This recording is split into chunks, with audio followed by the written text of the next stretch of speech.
Hey guys, welcome to my channel. I'm Valian, you could call me Val.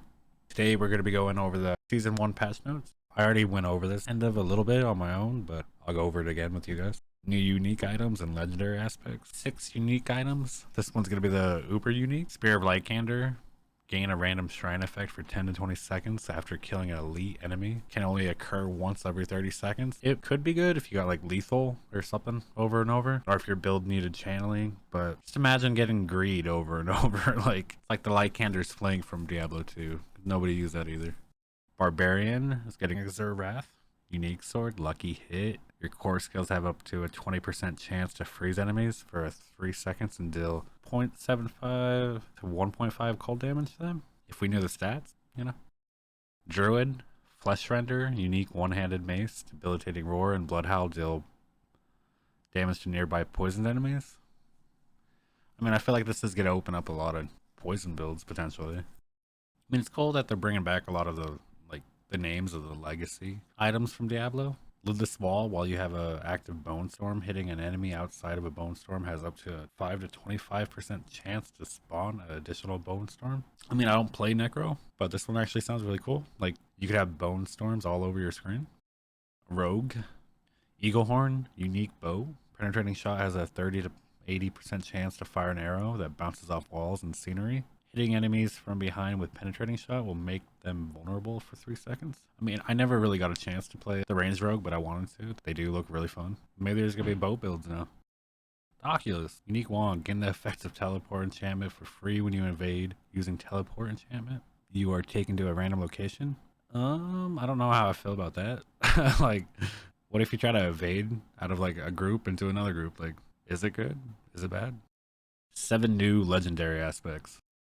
Audacity, utility aspect. When there are at least 5 close enemies, stun them for 2 to 4 seconds. This can only occur once every 20 seconds. That actually sounds really, really good. Especially like, what is it? The flurry, lucky hit chance CC build. I'm sure there's a lot of applications for this. Craven, mobility aspect. 20 to 40% increased movement speed when moving away from slowed or chilled enemies. These already sound better than the uniques, man. So sources. Super fast now. What's that unique to? The boots, Pentant Greaves. So if you're just like speed farming, this seems like it might be a really good aspect. Ancestral Charge, offensive aspect. Charge calls forth 4 ancients who also charge, dealing 50 to 100% of normal damage. Might be broken. Is it gonna be the PvP build now? Like barbs just charge and everything dies? Druid, Subterranean, offensive aspect. I really actually enjoyed the Poison Creeper, but it just didn't fit into the build I was playing at the time. But now Poison Creeper active also casts Landslide in a circle around you, or skills deal 10 to 20% increased damage to poison enemies. So yeah, they're trying to make like a lot more builds for Druid viable. Earth and Poison. That Landslide all around you in a circle seems overpowered as well. Necromancer, Gore Quills. Offensive aspect. Bloodlance will consume blood orbs to also conjure lances from them. Each additional blood lance deals 20 to 50% of normal damage and prioritizes targeting unlanced enemies. I mean, I might have to make a necro. It looks like they're getting a lot of buffs so far, at least. Rogue, Pestilent points, offensive aspect. Every 3rd cast of puncture is poison imbued with 100 to 150% of normal potency. Potentially really good as well. Like a basic attack build, rapid aspect, 30% increased basic attack. Take all the basic attack damage nodes. Like, could be good. Seems like this could really help with the bursting venoms aspect as well. More poison imbued moves and the proc chance of that aspect. Sorcerer, Searing Wards, offensive aspect. After spending 200 to 100 mana, your next firewall is free to cast and will destroy incoming small missiles. I feel like the mana requirement on that might be too high. I would like to see it proc more often. Seems like it has good defensive potential. Bug fixes. I don't really care to read bug fixes, to be honest. Cooperative play, dungeons, gameplay. Nope. I mean, did they fix the horse at least, I hope? Loading screen updates. Oh yeah. I mean, this is a big one. Gameplay updates. Altar of Lilith unlocks are now account-wide. Nice. Don't ever want to do that again. Map discovery is now account-wide. Appreciate that as well. Whispers will no longer reward sigil dust. I mean, barely ever did them, to be honest. Overall loot quality has been significantly improved for silent chests. I actually really appreciate that one because I always had keys on me and they needed the buff. The channel time for leave dungeon ability has been increased from 3 to 5 seconds. They're just trying to prevent people from spamming the same dungeon, I guess. We have generally reduced the tendency for many monsters to move around in combat so that melee characters don't have to chase down their enemies as much. I mean, I played a melee rogue and a Stormclaw Druid. I don't remember things running around that much. Renown value adjustments, you should all have that done already. World Tier 2 has had the following bonuses added. Bonus gold increased from 15 to 20. Monsters now drop 15% more items. I mean, might level spend a little bit of time in World Tier 2 now. World Tier 3 example. If the player's level is below 55, the monster's level is 55. If the player's level is 56 to 60, the monster's level is 55. So basically things are going to be below you. This is going to make you feel stronger, but makes leveling slower as well. Same for World Tier 4. If the player's level is below 75, the monster's level is 75. The player's level is 76 to 80, the monster's level is 75. You're going to be stronger in the open world, and then leveling is going to be slower as well. Reward experience for completing Whispers in World Tiers 3 and 4 has been significantly increased. We have observed that experience bonus rewarded for killing higher level monsters escalates too fast when compared to relative challenge involved. We still want to reward players for taking on this challenge by encouraging them to participate in power leveling instead of one player sitting at the entrance of the dungeon. Okay. We are adjusting bonus experience rewards for killing monsters that are a higher level than the player. Pre-season of the Malignant bonuses, 1 level higher, 15%, 2 levels, 20, 3 levels, 25. Post-season, 1.5% bonus per level up to 10 levels. Example is 1 level is 1.5. So we're going down 13.5% for 1 level, 17% for 2 levels, and then there's not even a 3 level. 10 levels plus is 15%, and that's still 10% less experience. We're also adjusting experience rewards for monster level offsets for higher world tiers. Current world tier level offsets: World Tier 2 up to 3, World Tier 3 up to 10, World Tier 4 up to 100. We're changing this World Tier 2 up to 3 unchanged.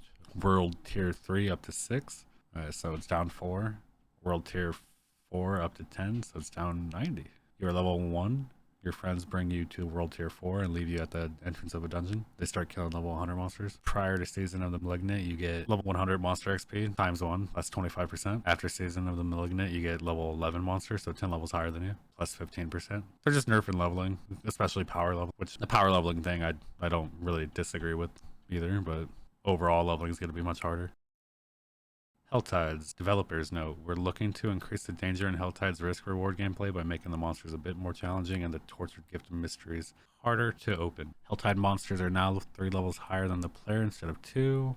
The tortured gift of mysteries chest has had its cost increased to 250 aberrant cinders from 175. It's not the end of the world. All interactable objects in Helltide zones now have a small chance of dropping aberrant cinders. I mean, I'm not going to go around clicking all that stuff anyways. Balance updates. As our community continues to battle the burning hells, the builds emerging from new players have shocked and delighted us. We've chosen to focus Season of the Malignant's balance updates on clear itemization disparities over redesigns of class features. The class changes are largely focused on numeric increases to skill upgrades and legendary aspects that players haven't yet found compelling. Additionally, we're changing critical strike damage paragon glyphs to empower all damage instead of only core skills to enable more build strategies. There are also a few class stat decreases on sources which grant extreme amounts of damage. Healing or unstoppable. In general, we prefer build-specific changes to be bonuses instead of decreases, but we feel these changes are necessary for the overall health of the game. Diablo 4 is a game that is continually evolving through its seasons. Thus, the adjustments we make will evolve with them. Okay, look at the Barbarian. Double swing, vulnerable duration increased from 1 to 2. Buff. Another buff. I'm mainly just looking for nerfs, to be honest. So it looks like everything's buffed so far. Hamstring will now only slows healthy enemies, but the slow amount got increased. Cut to the bone bleeding damage bonus to vulnerable reduced from 6, 12, 18. Okay, that's a nerf. Paragon Wrath glyphs bonus now affects all damage instead of just core skills. Okay, that's a buff, more builds. So these are all buffs. So it looks like not really any nerfs to Barb. Okay. Well, I haven't played a Barb yet, so I don't really get most of this, but doesn't look bad. Okay, let's look at Druids now. Enhanced Claw attack speed bonus increased from 10 to 15. That's a big buff. Storm Strike damage reduction reduced from 25 to 15. I mean, there were ways to stack this, so boulder damage. Obviously trying to make new builds viable. Spirit gain increased from 20 to 40. Prime lacerate healing increased from 3 to 5%. I really wanted to make a lightning druid, and I have not had a chance to. Cataclysm lightning damage increased from 64 to 77%, and tornado damage from 19 to 23. I mean, tornado was already pretty broken, but okay. Supreme Cataclysm vulnerable duration increased from 2 to 3. Prime Cataclysm duration increased from 2 to 4 seconds. Prime Grizzly Rage now grants unstoppable for 6 seconds instead of while active. That's the biggest nerf we've seen so far. In my opinion, the main reason to play a druid was the never-ending unstoppable for a lot of the builds. Now you get 6 seconds instead of what, like 30, 40? It's not looking good for druids after that, I guess. Masochist now also requires a lucky hit chance of 75. That's the one that heals, I believe. So now you have to have 75% lucky hit chance. That's gonna be hard to obtain. Prickle Skin Thorns increased from 0.1 to 0.15. Iron Feather maximum life increased from 10 to 14%. Bolster Fortify increased from 10 to 15% of maximum life. Overload damage increased from 0.2 to 0.25. It looks like buffs all around, really, but that nerf up here is huge. Prime Grizzly Rage, goodbye Unstoppable. Spirit Glyphs bonus now affects all damage instead of just core skills. That's nice. I mean, I was looking at using that glyph even though I wasn't using core skills. Aspect of the Calm Breeze lucky hit chance increased from 5 to 10% to 7 to 12. Balance aspect. Just minor buffs to all the aspects, it looks like. Oh no, symbiotic aspect cooldown reduction reduced from 4 to 8 to 3 to 5. It doesn't seem like it's big, but it's essentially cut in half. It's gonna hurt a lot of builds. Okay, items.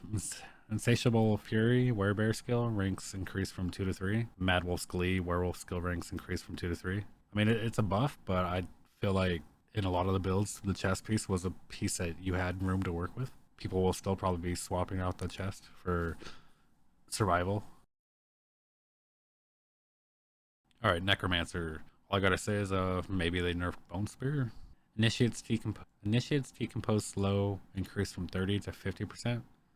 Paranormal Sever cast required for vulnerable reduced from 4 to 3. Enhanced Blood Surge healing increased from 2.5 to 3% of maximum life. Enhanced Blood Lance damage reduction for piercing reduced from 15 to 10. Bone Prison initial essence gain increased from 15 to 25. Aberrant Iron Maiden healing increased from 5 to 7% of maximum life.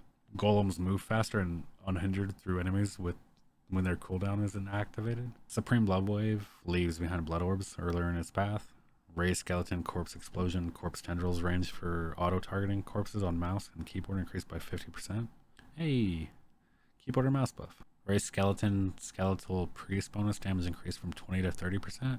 Raised Skeletal Priest healing increased from 10. I didn't see a nerf in there. Nothing for Bone Spear either. Vulsion bonus damage to vulnerable reduced from 6, 12, 18 to 5, 10, 15%. There's a nerf, a minor one. Transfusion minion healing increased from 15, 30, 45% to, okay. Drain Vitality lucky hit chance increased from 25 to 30%. Amplify damage increased from 3, 6, 9% to 4. A buff is a buff again. Necromancer's minions will now automatically resummon after respawning during a world boss fight. Looks like they're trying to fix minion builds a little bit. Paragon Essence Glyph bonus now affects all damage instead of just core skills. Seems like they're doing this with all the classes. Splintering Aspect Bone Shard damage bonus reduced from 50 to 100 to 30 to 60. Oh, that's a nerf. Looks like a pretty substantial one at that. Aspect of Plunging Darkness bonus damage increased from 50 to 100 to 75 to 125. So nothing. I didn't see anything too huge in here like the Druid. Rogue Advanced Rapid Fire duration increased from 3 to 5 seconds. Caltrops cast speed increased by 15%. Enhanced Cold Imbue lucky hit chance increased from 30 to 40. Enhanced Smoke Grenade damage bonus increased from 15 to 20. Methodical Dash maximum cooldown reduction increased from 3 to 4 seconds. Enhanced Dark Shroud chance to not be consumed increased from 10 to 14%. Supreme Death Trap cooldown reduction increased from 10 to 12 seconds. So really just minor changes right now. Victimized lucky hit chance increased from 30 to 35.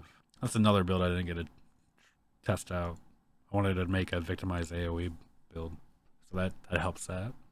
Siphoning strikes now also require a lucky hit chance of 75%. That's a big one. That's a healing as well, just like the Druid. Rugged damage reduction against damage over time effects increased from 5, 10, 15 to 6, 12, 18.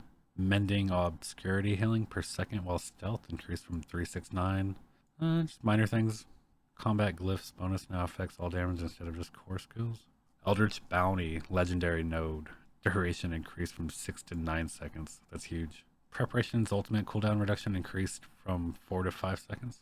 Increased. It looks like all buff aspect. Ooh, Stall and Vigor got a buff. Elusive Menace dodge chance increased. That's a good PvP one as well. Items. Skyhunter's energy gain increased from 15 to 25 to 20 to 30. Grasp of Shadow lucky hit chance increased from 20 to 30% to 24 to 34. That's the Shadow Clone unique gloves. Still haven't seen if there's a build using those yet.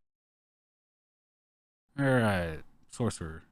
Enhanced charge bolts damage increased from 24 to 30% and now benefits from skill ranks. Buff. Cast cleanup has been tightened, allowing players to act after its cast center. Okay, so animation fix. 8% firebolt damage buff. Wizard's firewall maximum increased mana regeneration increased from 25 to 35. Wizard's, why does it stand wizard? Sorcerer. Sorcerer's blizzard core skill mana cost reduction increased from 10 to 20%. Wizard was Diablo 3. Come on. Supreme Deep Freeze cooldown reduction increased from 50 to 100%. Oh man, Supreme Deep Freeze cooldown reduction increased. Okay, no, I can't tell if I'm just dumb right now, but so that's gonna make it more spammable, right? All right, or is it going the other way? I can't. I think it's making it Supreme Deep Freeze cooldown reduction increase. It's just worded weird. I think it means that you're gonna be able to use it more. Passives. Elemental Dominance now also affects mastery skills instead of just core skills. Same thing across the board for all the classes. Potent warding duration increased from 3 to 9. Increased protection barrier. Align the elements damage reduction per second increased from 1 to 3. Devouring blaze bonus. Critical strike damage reduced from 10, 20 to 30%. Paragon destruction glyph now affects all damage instead of just core skills. Hydra enchantment mana threshold. That could be a big one, even though Hydra is not really used at the moment. Okay, so drop rate adjustments. Increased bonus to drop ancestral and sacred items in nightmare dungeons from 5 to 10%. Removed a 20% chance to drop an extra equipment item from elite monsters outside of nightmare dungeons. Increased chance to drop an extra equipment item from elite monsters in nightmare dungeons and Helltides by 10%. Nightmare dungeons now have a 50% chance to drop a second legendary item upon completion. Okay, so just nightmare dungeons now give 3 rare items upon completion. They're like doubling down on nightmare dungeons. That's what they want you to do. The second legendary item is going to be nice. They have 3 extra rares as well. So overall, just more loot from nightmare. Increased monster HP scaling from 85 to 100% bonus per extra player in party. Oh, that's going to make partying a little bit harder. Seems like a pretty substantial buff there as well. So you go from 1 player to 2 players, it's 200%. 3 is 4. 4 is 400%. The additional 65% life they're adding on for a full party. Or no, 60%, my bad. We're increasing the availability of affixes below to make them easier to include in different builds. Can now appear on pants. Ooh, I like these. Barrier generation can now appear for all classes. It will also begin dropping later in the game. Lucky hit chance while you have a barrier can now appear for all classes. Big for temerity builds like rogue. Tanky rogue might be viable now. Plus classes that naturally have barrier like mastery skill damage newly added can appear on sorcerer weapon skills. Newly added can appear on sorcerer weapon skills identically to core skill damage. That's big. Nerf to core stats, it looks like. 50% stronger when on weapons, down to 25%. So core stats nerf all around on weapons. Cooldown reduction on affix is often felt mandatory due to their raw power. We imagine cooldown reduction will remain a highly desirable stat, but the penalty for not prioritizing it won't be as harsh. Cooldown reduction reduced by 30%. Imbuement skill cooldown reduction reduced. So all types of reduction, really. Okay. We're seeing critical strike damage and vulnerable damage often viewed as a hard requirement for a build success in Diablo 4. We believe this step towards allocating more builds to flourish and will continue to make changes in support of this goal. So critical strike damage down 17% across the board. That's huge. That's a huge negative. That's bad for everybody. Vulnerable damage reduced by 40%. That's even worse. I wonder if we're gonna just be stacking like additive damage now. Additive damage and like lucky hit. Critical strike damage inherent on swords reduced by 50. Okay. Ooh. So they're trying to balance classes because druids didn't have a, what was it? Like rogues and barbs had extra item slots for aspects. Druids and sources and necros did not. Damage bonus to crowd controlled enemies was overperforming relative to the ease of activating it versus stricter crowd controls type specific affixes. Damage to crowd controlled enemies decreased by 30%. Damage to frozen enemies increased by 20%. Okay, so it was easy to apply any kind of crowd control, so they decreased that damage, and then like frozen, you have to stack to increase by 20%. Buff resources. Okay, all damage types are getting a buff.